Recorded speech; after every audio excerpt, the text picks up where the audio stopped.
Chapter 8. They came to Sparta, to a country lying low amongst the hills, and they stayed the chariot outside the gate of the king's dwelling. Now upon that day Menelaus was sending his daughter into Phthia with horses and chariots as a bride for Achilles' son, and for Megapenthes, his own son, a bride was being brought into the house. Because of these two marriages there was feasting in the palace, and kinsmen and neighbors were gathered there. A minstrel was singing to the guests, and 2 tumblers were whirling round the high hall to divert them. To the king in his high hall came Etonius, the steward.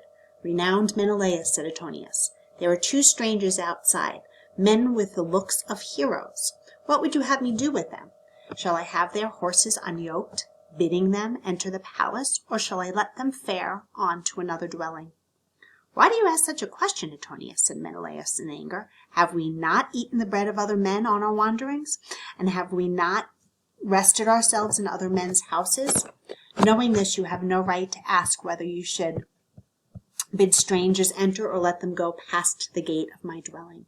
Go now and bid them enter and feast with us." Then Etonius went from the hall, and while he had servants unyoke the horses from their chariot, he led Telemachus and Persides into the palace. First they were brought to the bath, and when they had come from the bath refreshed, they were given new cloaks and mantles. When they had dressed themselves, they were led into the king's high hall. They seated themselves there, and a maid brought water in a golden ewer and poured it over the hands into a silver basin. Then a polished table was put beside them, and the house dame placed bread and meat and wine upon it, so that they might eat. Menelaus came to where they sat and said to Telemachus and Pisistratus, "By your looks I know you to be the line of kings. Eat now, and when you have refreshed yourselves, I will ask who you are and from what place you come." But before they had finished their meal, and while yet Menelaus the king was showing them the treasures that were near, the lady Helen came into the high hall. Helen, from whom the kings and princes of Greece had gone to war. Her maids were with her, and they sat a chair for her near where Menelaus was, and they put a rug of soft wool under her feet. Then one brought to her a silver basket filled with colored yarn, and Helen sat in her high chair and took the distaff in her hands and worked the yarn. She questioned Menelaus about the things that had happened during the day, and as she did, she watched Telemachus.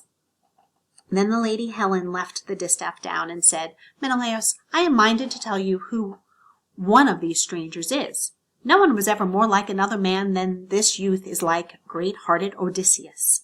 I know that he is no other than Telemachus, whom Odysseus left as a child, when, for my sake, the Greeks began their war against Troy."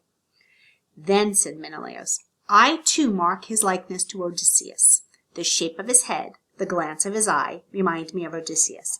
But can it indeed be that Telemachus has come into my house?" "Renowned Menelaus," said Pisistratus,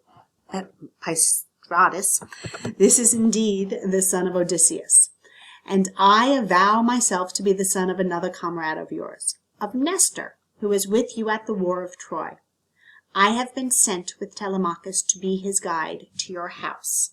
Menelaus rose up and clasped the hand of Telemachus. "Never did there come to my house," said he, "a youth more welcome. For my sake did Odysseus endure much toil and many adventures. Had he come to my country, I would have given him a city to rule over, and I think that nothing would have parted us, one from the other. But Odysseus, I know, has not returned to his own land of Ithaca." Then Telemachus, thinking upon his father, dead and wandering through the world, wept. Helen too shed tears, remembering things that had happened. And Menelaus, thinking upon Odysseus and on all his toils, was silent and sad. And sad and silent too was Pisistratus, thinking upon Antilochus, his brother, who had perished in the war of Troy. But Helen, wishing to turn their minds to other thoughts, cast into the wine a drug that lulled pain and brought forgetfulness, a drug which had been given to her in Egypt by Polydamna, the wife of King Theon. And when they had drunk the wine, their sorrowful memories went from them, and they spoke to each other without regretfulness. Thereafter King Menelaus, told of his adventure with the Ancient One of the Sea, the adventure that had brought to him the last tidings of Odysseus. And that brings us to the end of chapter 8.